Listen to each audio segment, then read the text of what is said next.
Hello and welcome to the Leadership Change Project final presentation for Christopher Proulx for the Masters in Educational Administration and Supervision through Rowan University. Special thanks to my mentor Elizabeth Follis and my university mentor Dr. Spike Cook. Our agenda, as you can see here, we have 10 things to go over. Overview, SMART goals, implementation at ECDC, evidence, data summary, barriers and leadership resilience, NELP standards, PESEL standards, outcomes and professional growth, and next steps. First, a little bit about the context of this specific internship.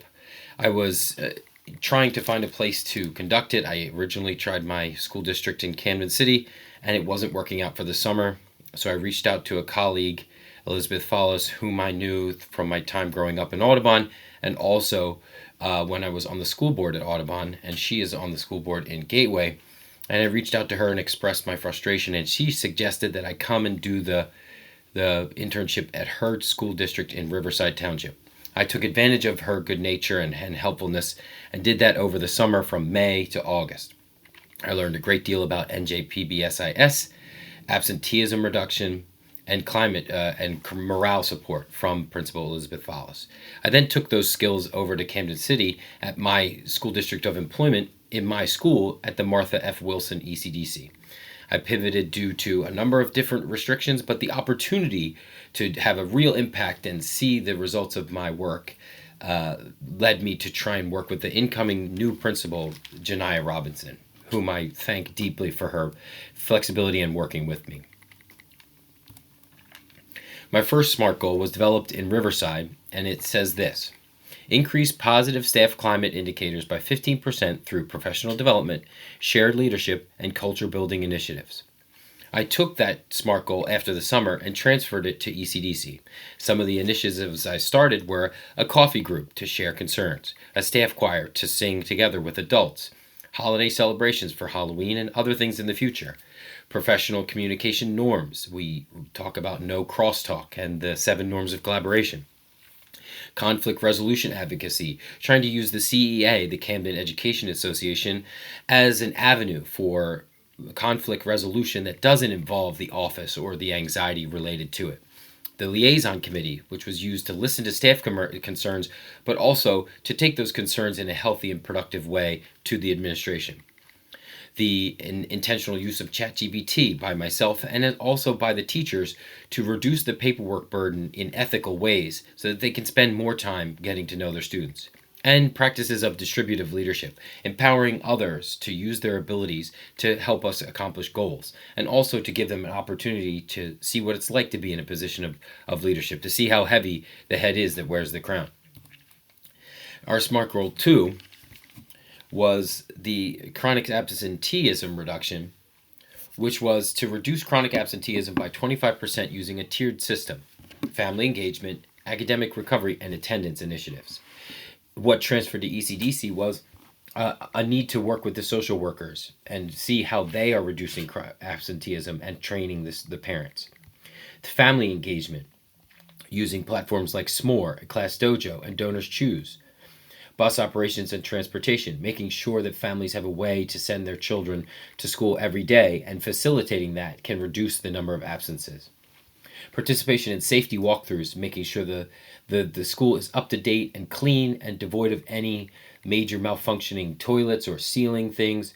Also, collaborating with teachers on preventing student elopement, making sure that all the students are safe and that other students feel that they are in a safe environment. Advocacy for preparation periods being 45 minutes and uninterrupted so that teachers have a chance to plan ahead and to collaborate with their paraprofessionals.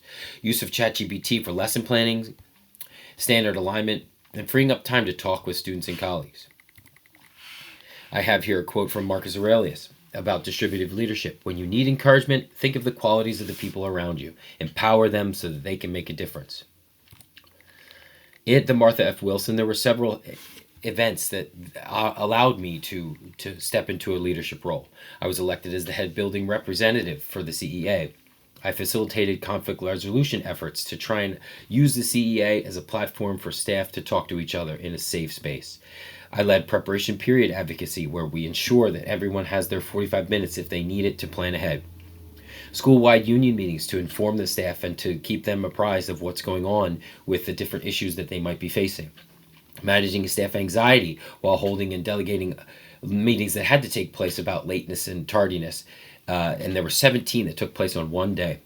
Collaborated with the music in the entire district to train on Quaver and to set early childhood benchmarks, and also to talk about benchmarks at the secondary level and how they align with all-state choir and all-state band. And working together with my colleagues to plan the Teach and Treat event and to stay within the confines of some of the requirements at Camden City. And we also created an optional staff choir for adults to come together and sing.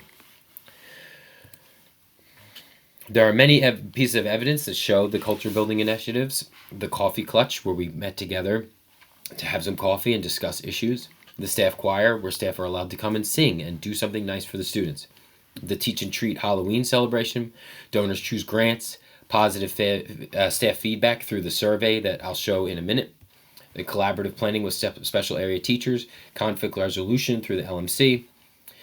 Including new staff that come to the school in the CEA and the union activities, and remaining focused on problems and solutions, always looking to move past emotions and towards brainstorming for how to move forward. Again, here we are talking about the coffee. The staff talk and build casual friendships. Ideas are shared. Problems are discussed openly. Healthy relationships are started and strengthened.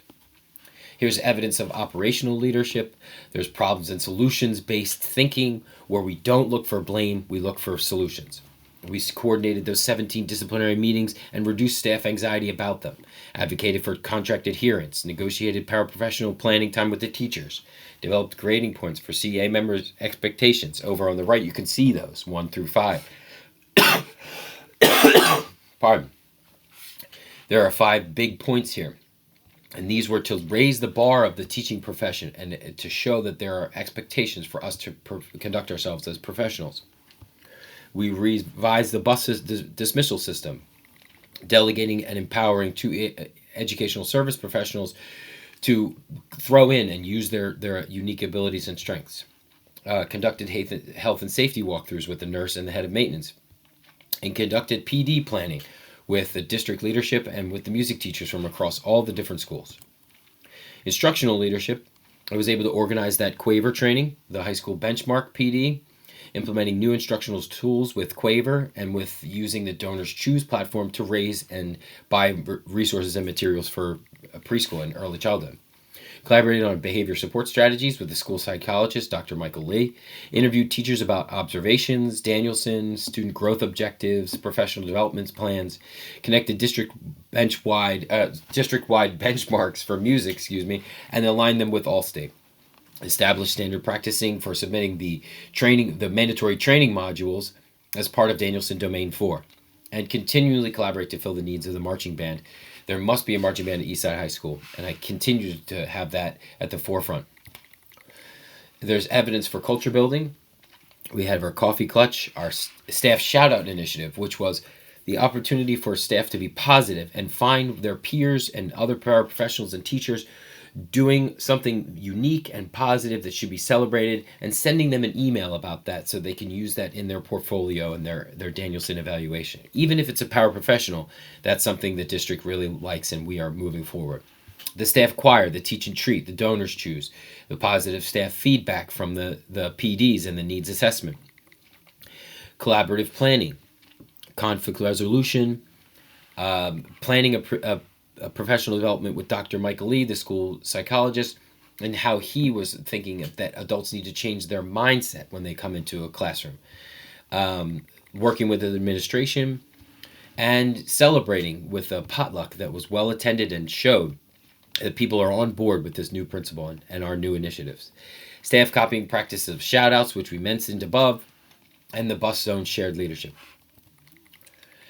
The qualitative data that supports this are all of my reflections, which were put intentionally into ChatGPT, helping to reduce staff anxiety, helping to solve communication breakdowns, and having an emotional calmness that allows me to engage with everyone in the building to solve problems. Prep period inequality, needs for restorative practices and conflict resolution, a desire for connection that allow the staff to connect with each other and to build relationships, increase teacher collaboration, improve clarity and expectations, and getting past the ego that everyone has that makes them react to instruction instead of looking for ways they can grow. And unhealthy staff behaviors need to be confronted to reduce student absenteeism. If a student encounters an unhealthy staff member, they will not have a good time at school and will not be engaged. The quantitative data: there were 17 staff meetings, there's 2 Donors Choose projects at least, 3 major school events, 15 interviews and walkthroughs documenting operations in various components, 5 guiding points established that were mentioned above, attendance and safety incidents being logged regularly and reported to the admin. The district staff development feedback, which includes a number of staff from around the district giving their feedback and their input on how the music department can get better and grow. Notes and agendas from CEA meetings, the liaison committees. All of these notes show that we're collaborating and problem solving. Increased number of artifacts thanks to the staff shout out and initiative.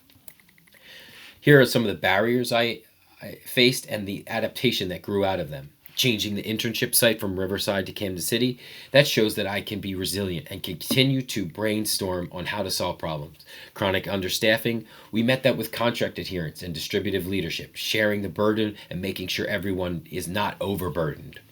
Number 3, contract ambiguity. Develop the competence of researching the contract and learning more about it so that I can speak intelligently on it. Unpredictable daily crises was met with transparent reporting to the principal, keeping everyone safe, the students and the staff, and clearly established protocols for when things start to go sideways, including the Quiet Cube initiative and the Donors Choose related to it with Dr. Michael Lee. Limited planning time for staff was confronted and met with ensuring that the 45 minutes is always there and that they can share that time with their teacher to plan. And also the ethical use of AI to reduce staff paperwork. And number 6, administrative pressure on staff to perform at a higher level was met with clearly established deadlines and evaluation expectations related to student growth objectives, PDPs, bulletin board, and also adding that positive component of shout-out initiative to celebrate each other so that we have more documentation of our positive movement. Using daily reflections to recount leadership choices and looking and reflecting back on that. Maintaining professional neutrality, I take no sides, I'm only focused on problems and solutions. And using that saying, problems and solutions, as a way to share the mindset across the school. And over here we have another quote from Marcus Aurelius, that the impediment to action advances action. What stands in the way becomes the way. There is no obstacle, that is the way to get better. Outcomes, we look at leadership development, increased confidence. We have operational capacity, there was planning and preparation time, contract research, the frontline platform, and establishing forums for concern sharing, the liaison committee to share concerns from staff up to staff to communicate upwards. The instructional impact of using Donors Choose projects to enhance learning, the teacher-para shared planning time advocacy, the PD preparation, allowing teachers to have a voice in what they want to learn about. The staff choir, improving the visuality of arts and education, and using hearts before smarts to focus on authentic relationship building. The staff climate showed increased collaboration, new morale structures like the choir, and conflict resolution proposals to keep everyone's stress at a lower level, and the use of idioms to establish our shared values like the staff shout out and these problems and solutions idioms. Professional growth, I led change to under unpredictable conditions, and I implemented circle practice. And you can see the connection between all of these professional growth and the future recommendations. To formalize staff morale committee as a sunshine committee, to create monthly PD calendar, to develop an absenteeism dashboard in coordination with the social workers, to standardize expectations for the video modules for prep time and communications, to continue a yearly morale and culture survey, to get feedback, to establish a student-to-para to teacher pipeline, to empower younger people to become certified, and to sponsor adult activities like the choir and maybe even individual music lessons. Here is how my project aligned with NELP standards, the PESEL standards, and here are my references. Thank you very much.